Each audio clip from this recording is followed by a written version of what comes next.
Bonjour et bienvenue dans ce GCN Répond d'avril 2025, c'est précis.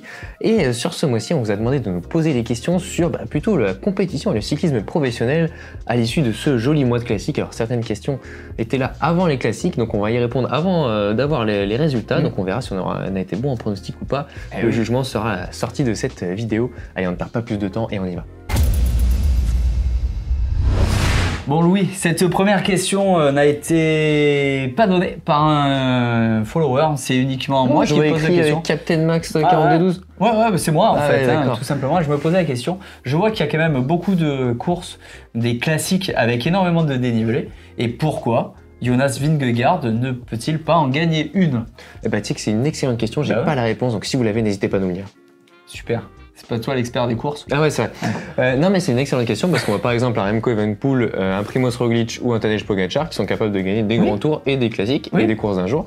Et c'est vrai que Jonas fait un petit peu exception à la règle. Il se positionne comme un coureur de grands tours des années 2000-2010 qui ne fait quasi exclusivement que des grands tours. On passera Lance Armstrong sur sa première partie de carrière où c'était un coureur de classique.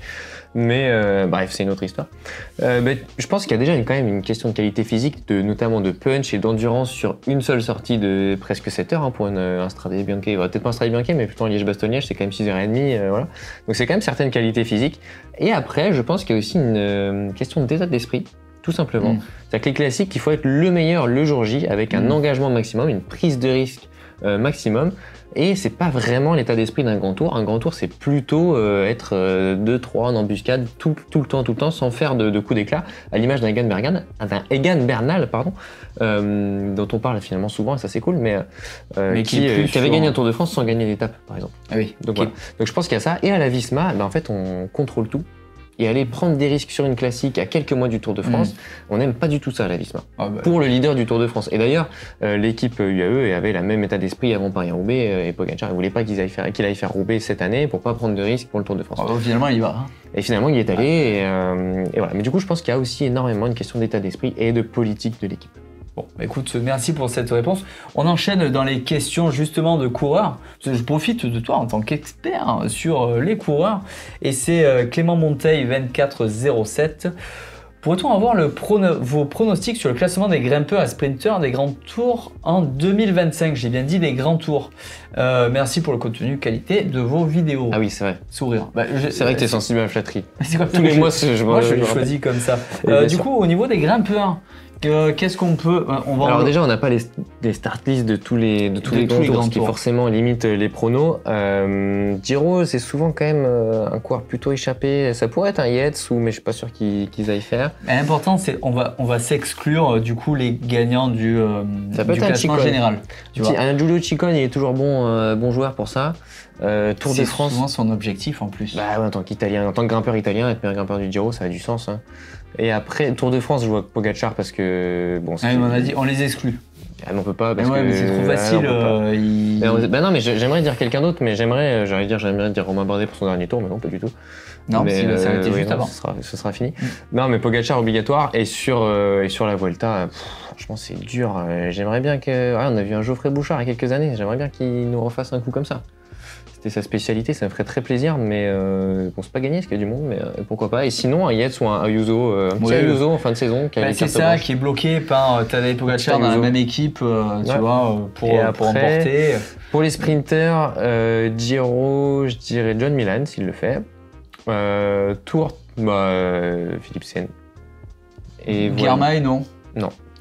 Et Vuelta, un petit peu d'Arsène comme dame qui veut aller en gagner 5 ou 6. Ouais, c'est bien, ça fait déjà 2 de la Lidl Trek sur 3 grands tours. Ils sont forts, faut dire, ce jeu-là quand même. C'est quand même le poids moyen à Lidl Trek, ça va être 80 kg. Heureusement qu'il y a Ciccone qui fait baisser un peu, parce que sinon, la moyenne. Allez, tu fais le malin à ton tour. Bruce Croizat qui nous demande si... Alors qui réagit à... c'est un petit peu vieux maintenant, mais à la news entre Alexis Brunel qui clash David Gaudu dans la presse. Il se pose la question, est-ce qu'il y a beaucoup de rivalité un peu hostile dans un peloton pro ou est-ce que l'ambiance est quand même bonne dans l'ensemble? Bon, écoute, moi je vais donner mon avis qui est vraiment un avis de spectateur au niveau de l'extérieur, parce que je ne suis pas intégré à l'intérieur des pelotons, mais de l'extérieur, on ne voit pas de rivalité vraiment très forte quand je pense à Wout van Aert qui fait des câlins à Mathieu Van Der Poel sur les podiums. Bon, des câlins, non, ils vont peut-être pas partir ensemble. Non, mais il y a quand même un respect mutuel. Et dans le peloton, on voit Vingegaard face à Pogacar. C'est pareil. On voit quand même une question de respect. De ce côté-là, ça m'a l'air assez noble. De rivalité, ouais, il précise de rivalité hostile. Hostile dans le sens je le déteste, non, ça non. Par contre, c'est difficile d'être meilleur pote avec ton plus grand adversaire. Mais quoi. Étant donné que ça reste un sport d'équipe, mais d'individuel. En individuel, je veux dire. Honnêtement, non. C'est de méchantes rivalités, non. Tout le monde ne peut pas s'entendre avec tout le monde, mais d'agressivité entre coureurs et tout, non, c'est assez rare quand même. Il me semble que l'époque d'Armstrong était un peu plus fournie en termes de rivalité. C'est le problème de la mafia, quoi. C'est que ça crée des rivalités. C'est ça. Et heureusement, c'est terminé. En tout cas, nouvelle question, et là on touche au classique de Hugo Beck 1266. Est-ce possible pour un Thibaut Nice, avec son explosivité, de jouer les premiers rôles sur une des Ardennaises? Peut-il gagner une ou plusieurs? Bon, on le rappelle, on a enregistré cette émission avant toute une partie des classiques. Donc, pronostic et avis sur la question, Louis? Je pense qu'à l'heure actuelle, pour un monument type Liège-Bastogne-Liège, il est trop juste, beaucoup trop juste, et puis les autres sont beaucoup trop forts, je sais pas dans quel sens c'est, mais voilà. Un peu trop jeune pour l'instant? Pour moi, à l'heure actuelle, c'est pas envisageable. À l'avenir, il est quand même crossman et punchy, donc ouais, d'ici 2 à 3 ans, oui. Parce qu'il a clairement le même parcours que les autres qui gagnent en ce moment, quoi. Oui, puis il est vraiment très très fort et très précoce aussi, donc ça devrait arriver assez vite, mais à mon sens, pas dans les 2 prochaines saisons, plutôt encore après. Bon, bah écoute, ça me va comme réponse. On continue avec Al37 qui commente régulièrement nos vidéos. Et salut à vous deux. Hop, budget illimité. Quel est le vélo de vos rêves? Déjà, ça commence bien. Côté transmission, roue, pneus, etc. Bon, on va peut-être pas rentrer à ce point en détail. PS, Max, félicitations pour ton sprint face aux maudits anglais. La France te remercie. Et surtout, moi, je remercie Louis qui m'a donné de précieux conseils pour cette vidéo de sprint qui m'a coûté quand même, pour 10 watts près, un petit trajet, record, un petit retour en vélo. Bref. On a beaucoup aimé tourner cette vidéo. N'hésitez pas à aller jeter un oeil si jamais c'est pas fait déjà. Et n'hésitez pas à la re-regarder si c'est déjà fait. Elle a été très très sympa. Donc, vélo de nos rêves alors. Un vélo de nos rêves. Question très compliquée pour moi, parce que clairement, je n'ai pas d'avis sur la question.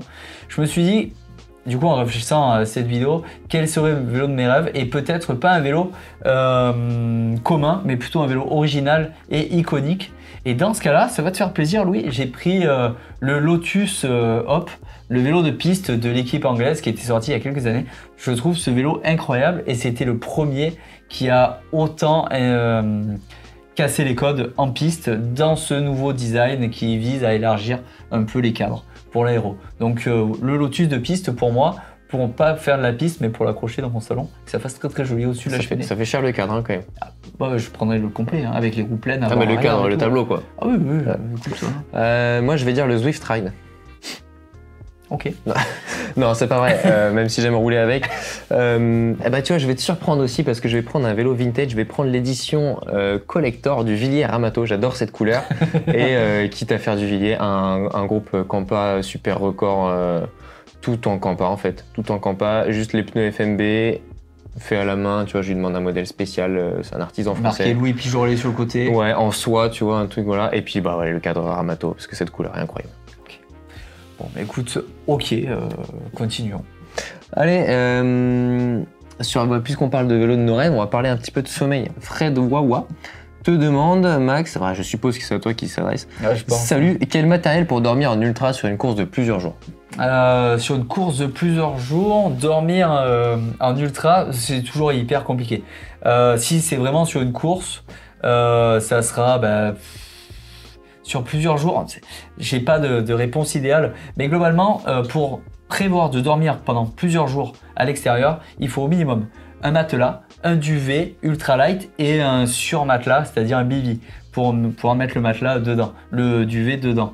Mais clairement, sur plusieurs jours, je conseille l'hôtel, clairement. Hein, l'hôtel, si c'est du bikepacking, ok, vous prenez une tente, un matelas, un duvet, un réchaud et tout le confort. Si c'est vraiment sur une course, est-ce que ça vaut le coup de dormir plusieurs nuits dehors, c'est-à-dire confortablement? Parce que si c'est pour dormir 10 minutes, autant prendre juste un bivy ou une couverture de survie, et basta. Mais voilà, à trouver le bon équilibre entre le kit complet ou l'hôtel. Allez, on peut continuer. Les autres questions? J'ai zoomé, ça m'évite d'être comme ça sur le. Pour lire les questions des auditeurs. Prendre des lunettes sinon. Et c'est pratique. Jérôme Chouz nous demande est-ce que la FFC et l'UCI lorgne sur les épreuves d'ultracyclisme pour récupérer des licenciés ou y exercer des contrôles? Tu sais que j'ai un avis sur la question des contrôles. Je sais que tu as un avis sur la question. Et clairement, ton avis sur la question est que sur une course ultra, c'est tellement sauvage que tout le monde peut tricher. Non, c'est pas ça. C'est que c'est parti d'un truc où c'était plus ou moins un délire entre potes. Viens, on rentre en vélo au lieu de rentrer en avion. Et que ça devient des compétitions et qu'à partir du moment où on met un enjeu, il y a forcément une tentative naturelle à la triche qui se voit du Uno en famille jusqu'aux grandes courses.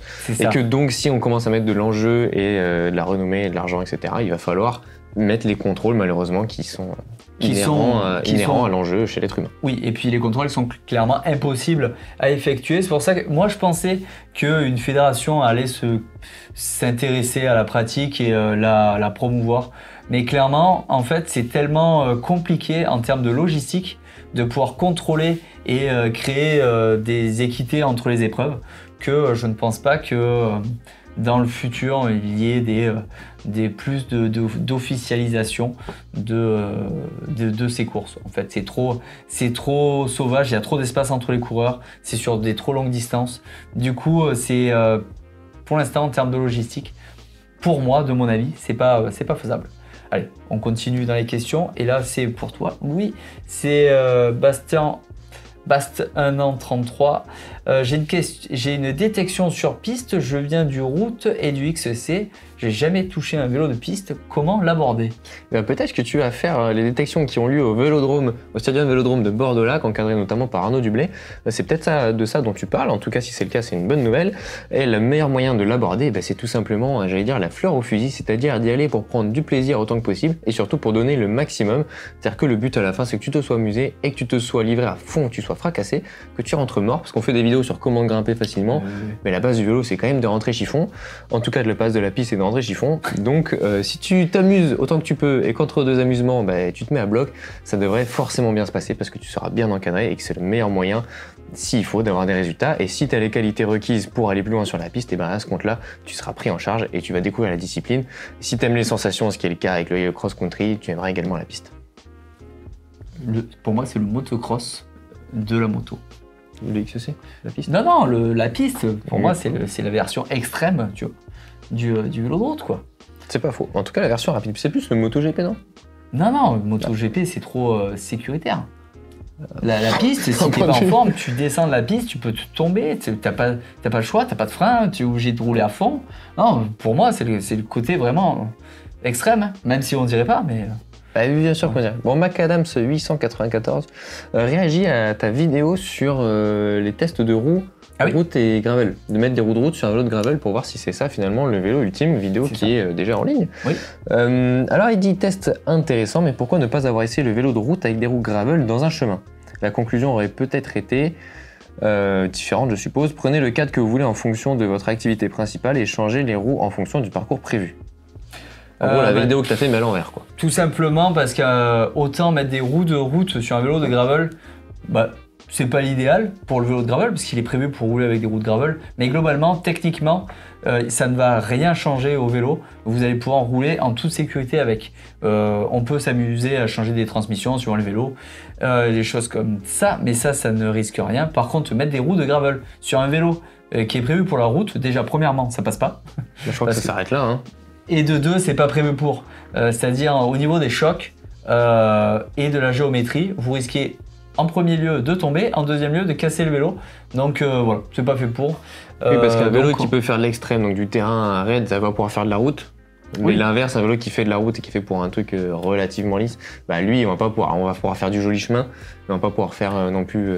C'est comme une autre vidéo qu'on ne fera pas, c'est peut-on faire du VTT avec un vélo de route? Ça, c'est pareil, on ne la fera pas. Alors par contre, il n'est pas impossible qu'on fasse du chrono sur les pavés, mais bon, ça c'est encore une autre... Et qui en plus est à peu près pareil. Il paraît qu'il y avait pas mal de questions sur une appli, sur la vidéo, sur le cardio HRV. On a fait une mini-série sur la fréquence cardiaque. Ça commençait par la fréquence cardiaque au repos, puis la fréquence cardiaque maximum, et ça finissait par le HRV ou la variabilité de la fréquence cardiaque. Et dans cette dernière vidéo, je cite une application que j'ai utilisée pendant des années qui s'appelait InCorpus.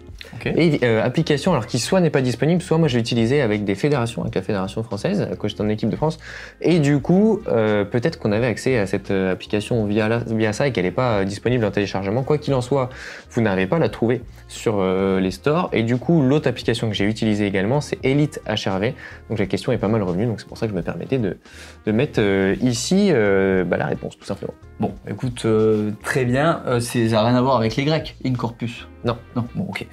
Ça tombe bien, j'avais pas fait latin à l'école. Donc là, nouvelle question et...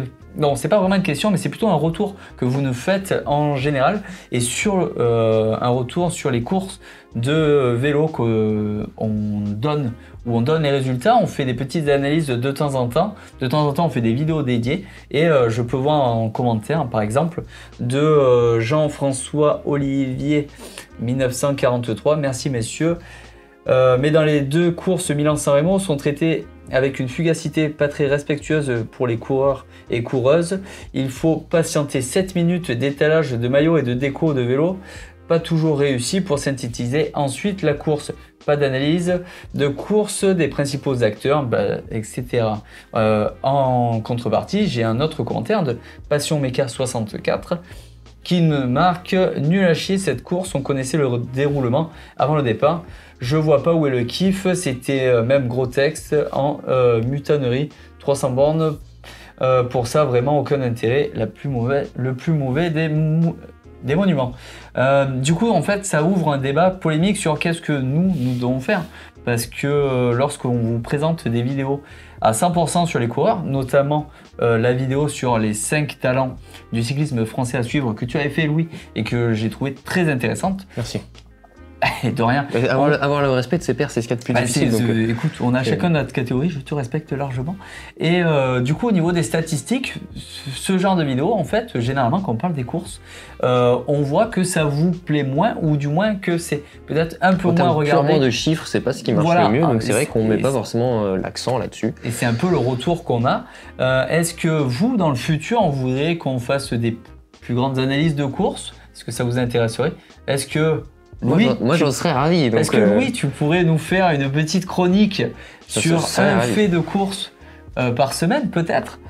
Comme tu le sais, évidemment, j'aimerais beaucoup débriefer certains aspects technico-tactiques du week-end, tant chez les femmes que chez les hommes, plutôt prendre l'aspect intéressant et qui m'a semblé intéressant du moins dans le week-end, et qui est peut-être passé un petit peu en dessous des radars aussi sur nos collègues. Ça sert à rien de refaire ce que font les confrères, mais bien sûr. Peut-être quelque chose qui n'a pas été abordé ailleurs, ou voilà, j'aimerais beaucoup le faire, mais force est de constater que quand je prends la responsabilité de le faire et de faire une vidéo là-dessus, ça fonctionne pas forcément aussi bien que d'autres types de vidéos, et que comme nous, notre but c'est quand même de vous apporter ce que vous souhaitez, et on va vers ce à quoi vous réagissez le plus. Donc voilà, mais en tout cas oui, ça peut ouvrir le débat de savoir sous quelle forme vous voudriez qu'on aborde le cyclisme professionnel, qui sera dans tous les cas abordé, puisque quand même nous on aime ça et que ça fait quand même une partie intégrante du paysage cycliste. On est obligé d'en parler, Et par contre, il est vrai que on ne pourra jamais traiter absolument toutes les courses parce que notre média n'est pas là pour ça. Et clairement, on n'a pas le temps de faire toutes les courses. Il y en a beaucoup trop. Il faudrait qu'on soit beaucoup plus que 2. Hein. Oui, et puis il faudrait qu'on réagisse le jour même, ce qui n'est pas possible dans notre format, et c'est pas grave. Mais d'où l'idée d'apporter quelque chose de différent et de complémentaire à ce qui se fait ailleurs. Donc on vous attend dans les commentaires. Nous, dans tous les cas, on prépare le GC de Répo. Ça fait menaçant. On vous attend dans les commentaires. Attention à ce que vous allez dire. Hein. Évidemment. Moi, on est là pour répondre. Hein. D'ailleurs, j'ai eu du boulot ce week-end. Laisse tomber. Oui, c'est pourtant que je me suis pas mis. Excusez-moi, j'ai un petit peu de retard sur les commentaires. Dans tous les cas, on se retrouve le mois prochain pour le prochain GC de Répo. Ciao. Bras de fer. T'as vu le biceps? Tu vois, ça annonce que dans les commentaires, ça va puncher, quoi.